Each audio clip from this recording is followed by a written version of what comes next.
Hello, in this video I want to show you how to open crown crates in Elder Scrolls Online.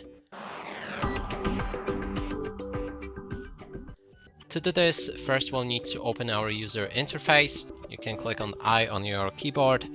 Then on the left there's a crown crate, there's also a shortcut button for it, which is F3 on the keyboard. And then if you have any crown crates available, click on E to open them. But for that you also need one additional inventory space, so let me clear that quickly. And now open.